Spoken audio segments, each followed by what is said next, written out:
Hey yo, it's Guido coming at you with a tactics talk. On this episode, you've got yours truly driving my Matilda 4 Russian Tier 5 medium tank, and it's a premium.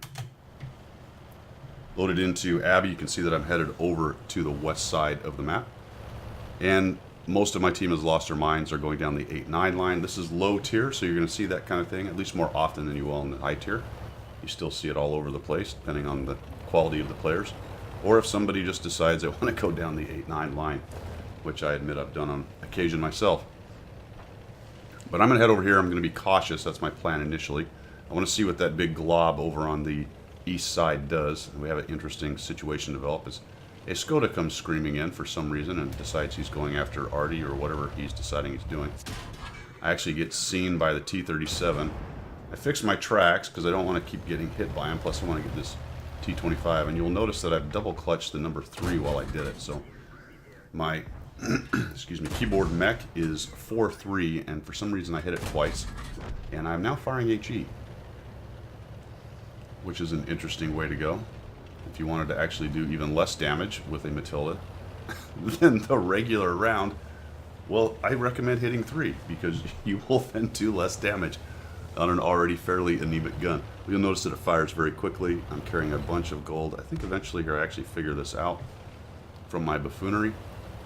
And again, I'm being careful. I'm seeing these guys seem like they want to push through, so let's see if we can get this KB2. He's really pushed hard. He starts getting hit in the side. I'm not able to get him, and I'm wondering, hey, how come I'm not damaging? Well, that'd be because you're shooting HE and you still haven't noticed it. There we go. Well, that didn't work either. Nope, maybe up higher. Maybe you're right here. There we go. Fortunately, all that buffoonery did not cost me too much. You will note that that tiny little gun with HE is not very effective against decent armor on the KV2. And now I'm taking a look at this, and look how far the guys over on the east side have gone. So this is kind of one of those situational games where, all right, things are not really panning out like they usually do, and that's fine. Look at the glob that they have in the middle.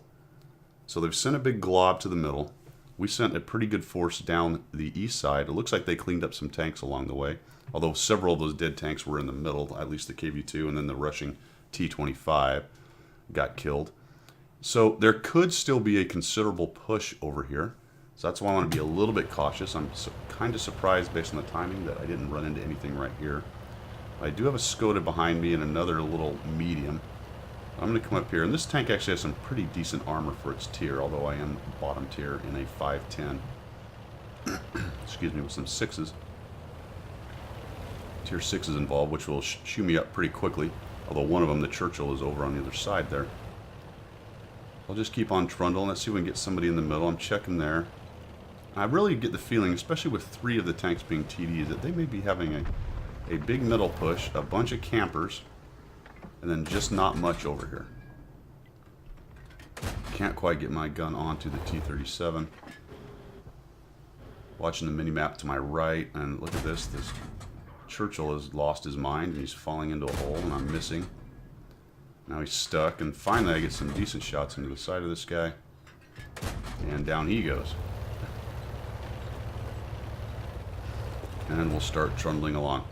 One thing about a slow tank like this is once you pick a flank, you really don't have a lot of opportunity to flex over. If you take a look at the mini-map, you can see that we have, holy cow, what a bunch of map controls. That leaves only really 2 places for the bulk of these guys to be up in here and still hiding up around the cap, although this KV-220 should start giving us SA right there.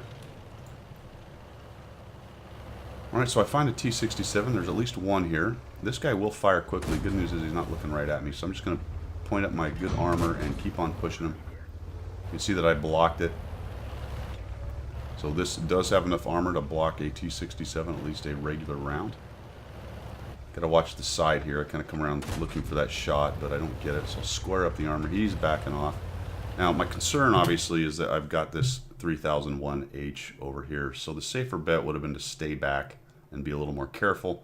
But you can tell that we're really starting to push these guys into a corner. No one backs baby into a corner, right? So I'm going to back baby into a corner, even though they told me I'm not supposed to do that. So here's the T-67. He fires. Got a little aggressive. I think if I'd have had it do again, I'd have stayed back just a little bit and used my turret as opposed to giving him a better shot on my hull. There was no real reason to push into him right there. That probably cost me another hit that I didn't need to take. So I'm going to turn around. Let's go down here. The Skoda has been able to keep this. The Skoda's been able to keep this 3001 honest. He shouldn't have been. That 3001 should have just pushed in and ate him alive. But you can see that also now I've got a Stug behind me. This dude 4. I'm going to shoot and move. So I need to get my front armor to him. I'm going to eat a couple more into the side.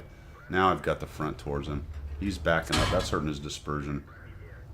And I'm just going to out DPM him right there. Nothing particularly clever about how that was played. Now I've still got 2 here, and the 67 can pretty much take me out. I get 1 into him. He misses. That is fortunate for me, because that one does not go in. It's a crit, no damage. He has a hard time with his turret, because the turret on that thing is so slow. It does not circle very well. You can see how the turret was lagging his turn. Otherwise, he probably would have got me. And now, you know, the rear is towards him. I'm just going to keep on gunning this guy down until I can get him. It ends up with 4 kills, 1700 damage, and a tier 5 Matilda. 4 ace tanker for this game. Just a good example of low tier gameplay. If you watch a lot of my videos, it's higher tier stuff, probably, you know, 7 to 10. Not a lot of 10 stuff, but really a lot of 7 to 9 kind of gameplay. The meta's pretty established. I will show weird games where different things happen, but at the lower tiers, when you're grinding through, or if you're a newer player, intermediate player still down around these tiers, it's good to watch the minimap and see how it develops, but try not to take wrong lessons from it. This was not a great way to win this map. It worked. The other team was not very good. They sent a big glob to the middle. They sent a few over to the east side. They got steamrolled, and the guys who were over on the west side, instead of seeing what was going on and pushing into what they should have known was not much opposition, they sort of just sat back and let us come to them. So you got to take what you see with a grain of salt at these levels. When you get past these tiers and you start to learn the meta and you come back down here, you've also got to be prepared for the weirdness. So sometimes when I come back, I get caught by surprise down at lower tiers because goofiness starts to happen. And that's enjoyable because the maps do play a little differently. But if you were at tier 9 or 10 and you tried to play this map that way, you'd have died probably even quicker against a good team. All right, so there you have it. The Russian Matilda 4 premium tier 5 medium tank. That's a mouth. I was going to say it's a handful, but it's not really a handful. It's a mouthful. All right, guys, like I said, like I always say, if you like what you saw, if you learned something, make sure you subscribe to the channel, and we will see you.